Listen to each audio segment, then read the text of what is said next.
Welcome to Choice Classic Radio. Like us on Facebook, subscribe to us on YouTube, and help keep this show alive by donating at choiceclassicradio.com. For more of your favorite old-time radio shows, join us on our companion podcast, Choice Classic Radio Detectives, where we bring to you tales from the greatest detective shows the golden age of radio had to offer. And now, with 526 episodes broadcast from 1941 to 1952, we bring to you The Inner Sanctum Mystery.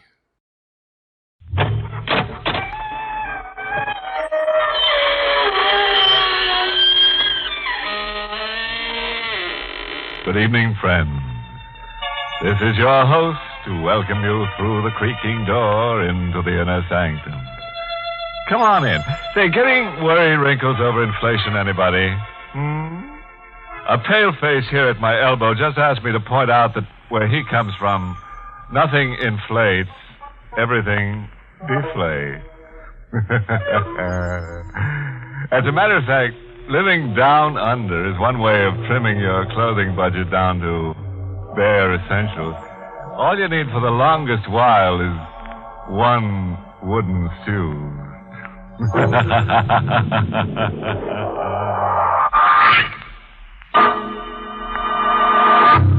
Tonight's Inner Sanctum Mystery, Mark My Grave, was written by John Robert and stars Lawson Zerbe in the role of Colby, with Santos Ortega as Gabby.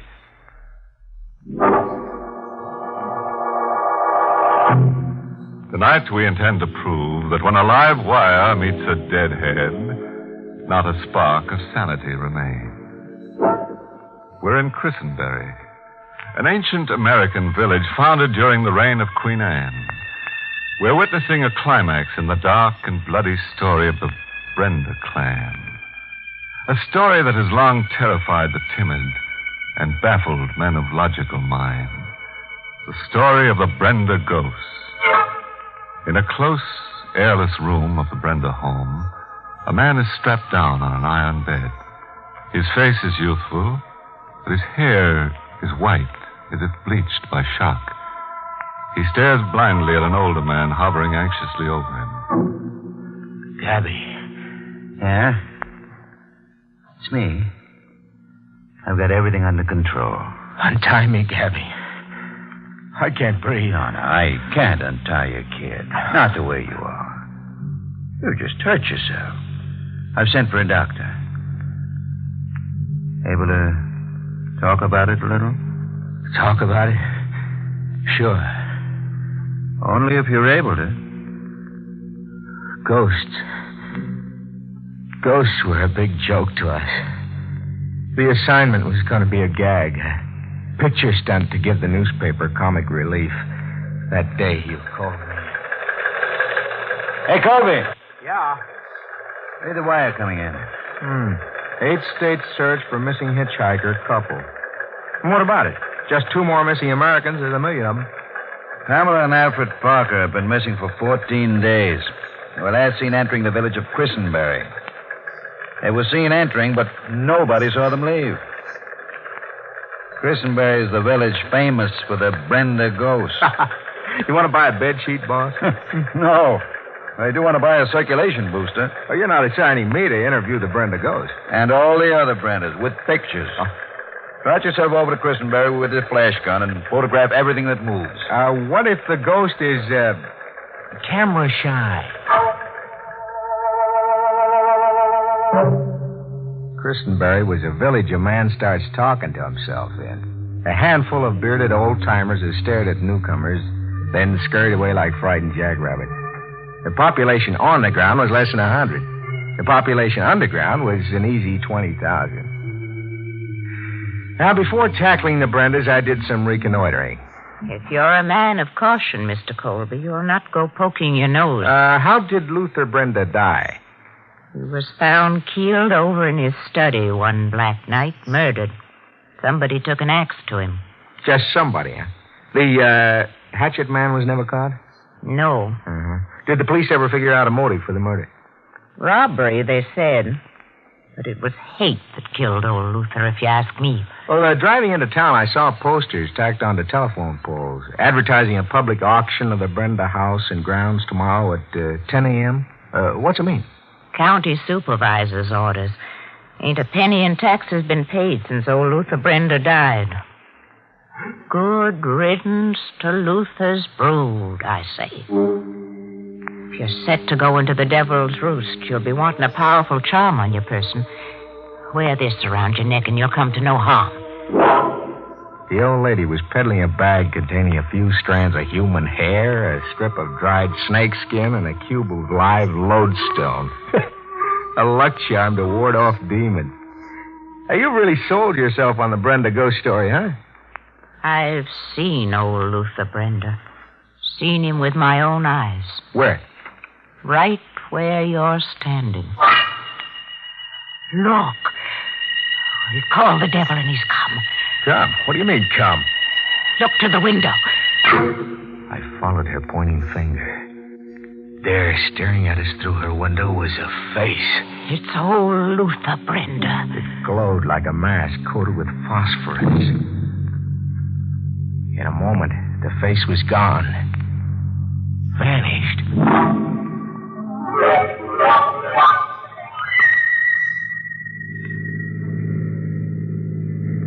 I left and drove on to the Brenda place, trying to throw off the spell. It was a perfect setting for a ghost. Inky black, you couldn't see your hand in front of you. A dimly lit gabled house high up on a hill, and barking dogs somewhere. I was picking my way slowly with my camera slung over my shoulder, working my flashlight, when I got the first proof that I really needed a charm bag around my... Oh, the rifle shot. Somebody had shot the flashlight out of my hand. Are you shot? Nah, you just ruined a new flashlight. Who are you? David Brenda. You? Colby, a reporter. You always welcome guests with a blast of rifle fire? I mistook you for old Luther. Old Luther's on the prowl tonight. Shooting at your father's ghost, huh? Well, what makes you think the old fellow's on the prowl tonight? He ain't in his casket. You checked to see? I did? You dug him up and pried open his coffin and checked? Nope. Wasn't no need to do that. We ain't never buried old Luther. We put him in the family crypt like he wanted to be put. And you say he's not there now? Yep. Well, any objections to showing me? Nope. Come along. I followed David Brenda into a small fieldstone house set on the edge of a weed-choked meadow, less than 50 feet from the big gabled house. Sort of a primitively built mausoleum. In the center of it was a heavy oak coffin tooled with steel fittings. Raising the lid was a job for Hercules. I watched David Brenda's face purple with the effort. I'm showing you. Now, look for yourself. I looked. The casket was empty. I said old Luther was on the prowl. A man who's been dead 10 years just got up to take a walk. Got up to keep his promise. What promise? To take the Brendas back to his keeping. First Walter, then Polly, then me, he said. Walter's first because he's the oldest. And you last because you're the youngest? Yep. And you believe it? Listen. Hear that? Organ music. Some cheerful Joe's playing an organ over at your house. It's the piece old Luther always played. Only Luther can play the organ. I still say, show me. Come on. I started for the main house to the accompaniment of a ghostly funeral march that seemed to hang in the night air like a weight. Halfway across the lawn, the organ stopped. A dead man was ready to take his eldest son back to his keeping. It's Walter. Upstairs in a little room, Walter was on the floor beside the organ, sitting rigidly with his hands clasped on his knees, like a child at his father's feet. First Walter, because he was the oldest. And then me. I'm next. You're Polly Brenda? I'm Polly Brenda. Didn't Father play beautifully, Daisy? Polly fit her name to a T, a face like a parrot. Standing behind Polly, writing furiously into a palm-sized notebook, was another queer-looking duck. The kind of guy you imagine running through the fields with a butterfly net. Oh, who's the note-taker, David? Mr. Lortrick. Yeah, he's a lord. Sir Oliver Lortrick. And your name is what? Are we, rival reporters? Indeed not. Well, then what's all that note-taking about? My on-the-spot investigation into supernatural phenomena. The Brendas were kind enough to extend an invitation to me. For $500 for his keep. And a silk dress for me. What research society do you represent, Sir Oliver? My own. My independent research will become a book. A really revolutionary book, I would say. You've seen the Brenda ghost. I have. My findings here have been truly remarkable. You gotta show me. Bodies disappear, sure, but not under their own steam. Now, old Luther was missing from his casket. Sure, but where is he? Do you know where he is, Polly? Why, back in the coffin. He always goes back to rest after he's played the organ. We hiked back to the mausoleum, all of us. I watched David Brenda make like Hercules again, raising the heavy oak lid. I'm showing you.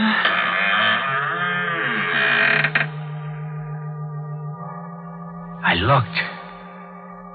Old Luther Brenda was back in his casket. And it was the same face I'd seen pressed against the window of old Lady Hawkins' house.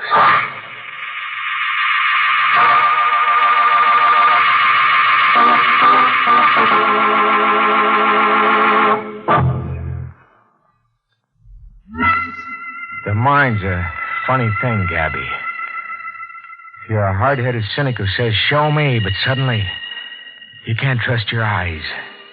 Suddenly your mind's developed a small crack, and your sanity begins to push out like sawdust coming out of a rag doll.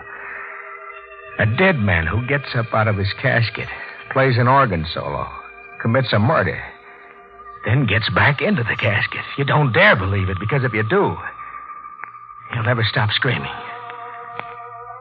I didn't try to figure it out too much. I photographed everything in sight, talked a while with the overstuffed researcher, Sir Oliver, then holed up in the ground floor bedroom David Brenda assigned me to. It won't be comfortable, but it's a bed. I hadn't even closed one eye when the dogs outside set up a holler that raised goose pimples all over me. It was the kind of holler you hear from bloodhounds when they reach the end of the chase. I went to the window. Something was pulling me. Something. Like a premonition. There were the dogs on the lawn, under the moon. Brute mastiffs, 4 of them, and snapping something in their jaws, then tossing it into the air. I concentrated on whatever the gadgets were, peering through the window glass until my eyes almost dropped out of their sockets. After a while, I made the gadgets out. They were articles of clothing. A shoe, a man's hat, a lady's handbag. I found the place the dogs had come from. It wasn't hard. I just followed the dog tracks to a ravine behind the meadow. I found them side by side, deader than just dead. Pamela and Alfred Parker, your missing hitchhiker couple. Oh, Luther killed him. Great, having a ghost around that walks. Huh, David? You can make him the explanation for everything. Oh, Luther killed him. Listen. The organ's going again. It's old Luther's favorite piece. He's fixing to kill Polly. Walter was the first, and now it's Polly's turn. Busy night for a dead man. The idea is that Luther Brenda's up there at the organ, huh? Yep. Up there playing a prelude to murder. Out of his casket and up there in the watchtower? Yep. I'm going back for a double take at that casket.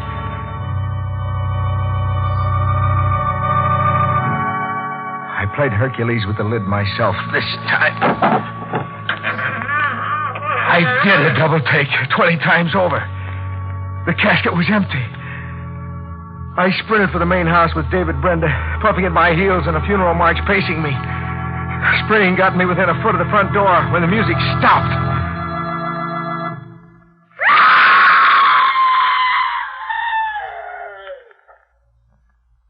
Polly was next, after Walter. Luther's keeping his promise. Shut up, shut up! It was Polly, same place.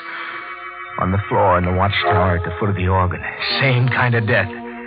Like Walter, sitting rigidly with her hands clasped on her knees, like a child at her father's feet. First Walter, then Polly, he said. I'm the youngest. I'm last. When my feet felt steady enough, I went to see if Luther Brenda had settled back in his casket. I went to see just as a matter of routine.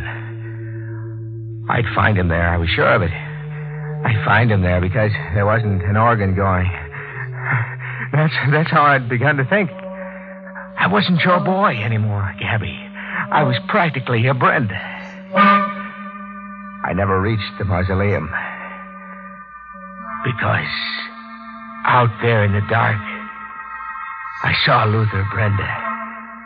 I stood knee-deep in the weeds and watched Luther Brenda walk past me and head straight as an arrow for the mausoleum.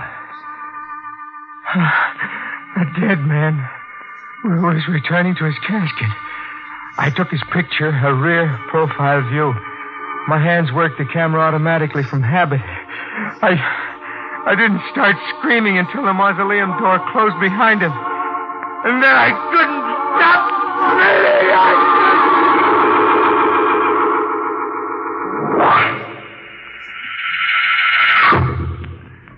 Feel better for the sleep, kid?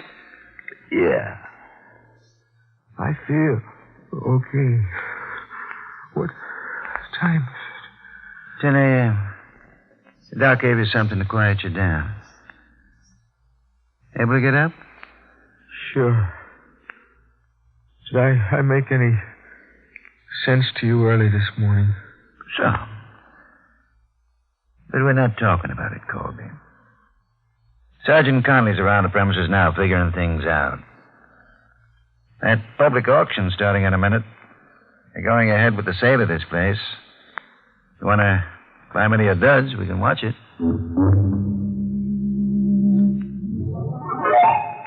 Gentlemen, your attention, please. The sale is about to commence.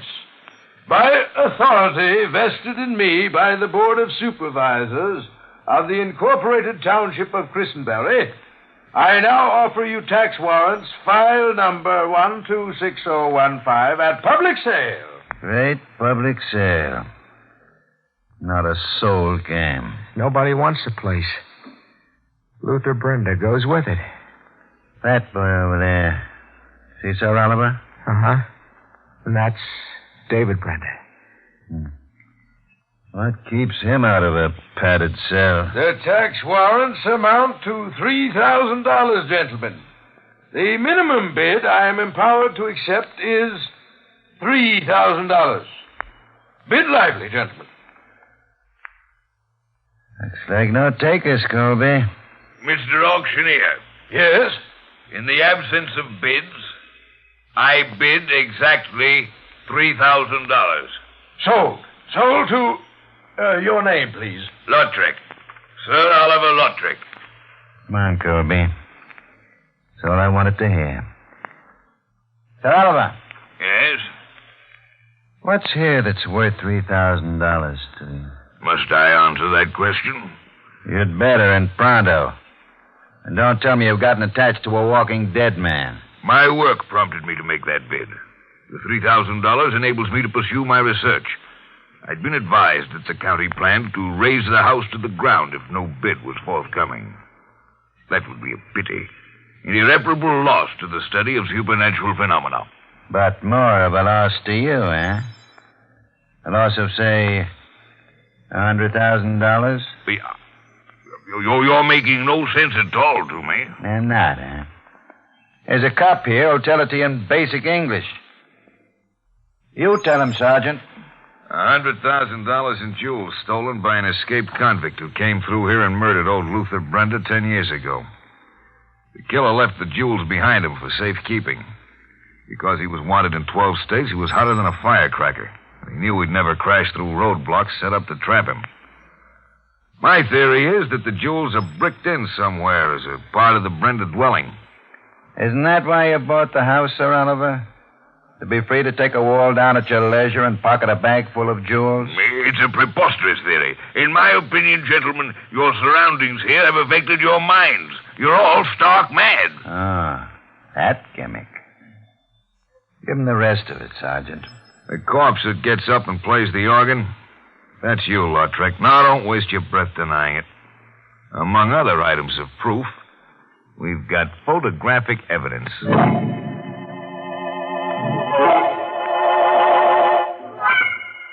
That wraps up the ghost story, Colby. Sir Oliver was caught in that roadblock 10 years ago. Served his time, then came right back to Christenberry in his jewel cache. Photographic evidence, Connolly said. What did he mean? That picture you took of Luther Brenda walking back into the mausoleum. We developed it and blew it up. It was Sir Oliver wearing a plastic mask. It was a close copy of Luther Brenda's features. We found the mask in his luggage. But the casket was actually empty. Twice. Another law trick operation. Bet on it. Stop picking your brains. It's all ABC, open and shut. Everything fits logically. Everything adds up. But they were sitting on the floor with their hands clasped around their knees. Walter and Polly, like children listening to music. Colby, I'm begging you. Get that malarkey out of your head. Dead men don't sit down and play the organ. Don't they, Gabby? Listen. Oh, at a time like this, some jerk decides to play the organ. It's old Luther Brenda up there in the watchtower playing his favorite piece.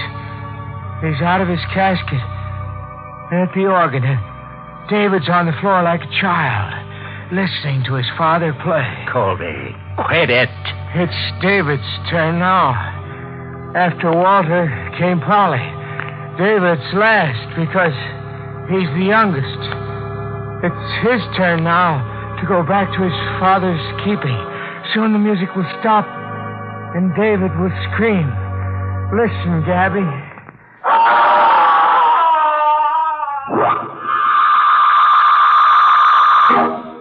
See, Gabby?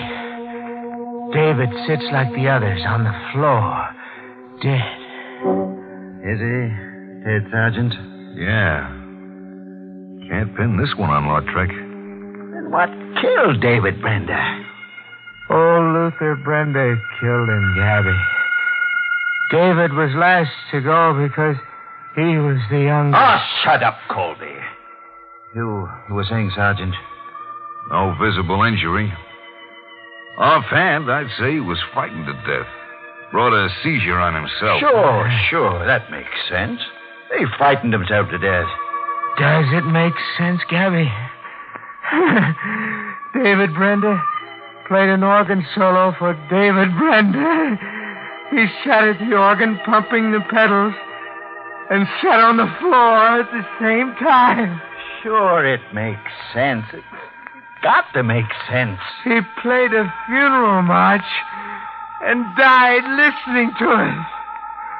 One man in two places at the same time. Does it really make sense, Gabby? Does it? Does it?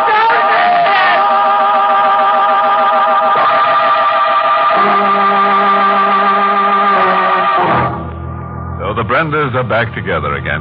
Now, there's one gang that believes in the family ties that bind. Did some cynic whisper, straitjacket? That's Oliver. Nice guy to rent your attic to. I'm told he's using himself as a basis for research now. He's bringing his notebook and pencil into the hot seat with him. Expects to record impressions that will electrify nobody but himself. And say, if you ever run into a walking corpse, Mr. Blow the whistle on yourself. You're on a dead-end street.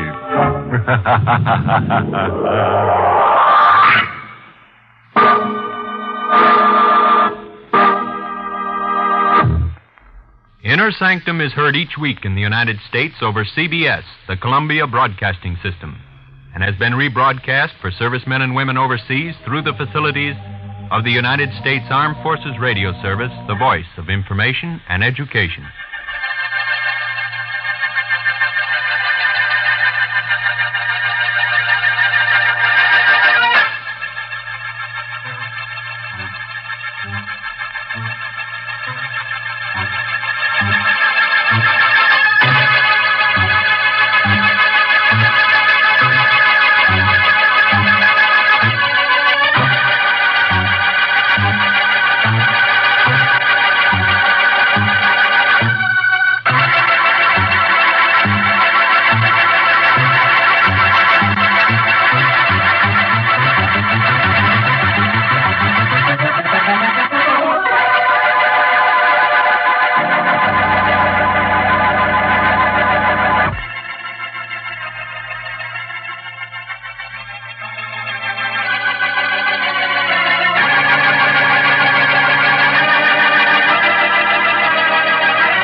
That concludes today's episode. We'd like to thank you and remind you to donate at choiceclassicradio.com. Remember, your donations make episodes like this possible.